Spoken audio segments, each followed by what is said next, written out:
Section 14 ఉంటుంది sir, 9th పేజీలో, 16th పేజీలో section 14 objection to entries in register of titles. ఈ 9 అనేదండి అబ్జెక్షన్ లేని. ఆ 9 ప్రకారం నేను ఈ జనసేన పార్టీ ఆఫీసుని వివాదం చేయాలనుకుంటే సర్టిఫికేట్ తెచ్చుకొని వాల్యూ దాని ప్రకారం కోర్టుకు ఫీజు కట్టి లాయర్ని పెట్టుకొని వివాదం చేయాలి. ఇక్కడ ఏం లేదు, దారిని పోయే దానయ్య చిత్తు కాగితం మీద చెత్త కాగితం మీద తీసుకెళ్ళి ఇది పవన్ కళ్యాణ్ గారి భూమి కాదు నాది అంటే కనుక మీకు దీని మీద హక్కు కోల్పోతారు. ఎప్పుడు తేల్చుకోవాలో తెలియదు. అంటే ప్రజల ఆస్తి ఏమైపోద్దంటే త్రిశంకు స్వర్గంలో అయిపోద్ది. ఈ సెక్షన్ 9లో రాసినటువంటి క్లియర్ టైటిల్కి సెక్షన్ 4లో వివాదం చేయడానికి 2 సంవత్సరాలు టైం పెట్టారు సార్. 2 సంవత్సరాల లోపు క్లియర్గా ఉన్న టైటిల్లో ఏ దారిని పోయే దానయ్య రాయేసినా వివాదాల్లో పడిపోద్ది. మరి 2 సంవత్సరాల పాటు ఆంధ్రప్రదేశ్లో ప్రజలు ఆస్తి అంటే కేవలం రైతులదే కాదండి, భూమికి సంబంధించిన ప్రతి భూమి అంటే కాలువ కట్టిన కొండ ప్రాంతాల్లో నిరుపేదలు సెంటు భూమి అరసెంటు భూమిలో ఉన్నటువంటి పేదలు ఎవరైనా కానీ దాని మీద ఒక రాయి పడిందంటే ఇక అంతే సంగతి అతనికి.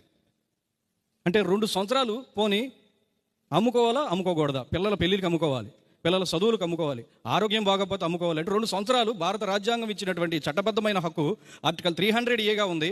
State of Haryana versus Mukesh Kumar అనే జడ్జిమెంట్లో భూమి హక్కు అనేది కేవలం రాజ్యాంగబద్ధమైన హక్కు కాదు, ఇది మానవ హక్కు. ఆర్టికల్ 21 ప్రకారం రైట్ టు లైఫ్లో అంతర్భాగంగా ఉంది అని చెప్పిన ఈ హక్కు ఆంధ్రప్రదేశ్ రాష్ట్రంలో ఈ ల్యాండ్ టైటిలింగ్ యాక్ట్ ద్వారా సందిగ్ధంలో పడిపోద్ది సార్, రద్దు అయిపోద్ది.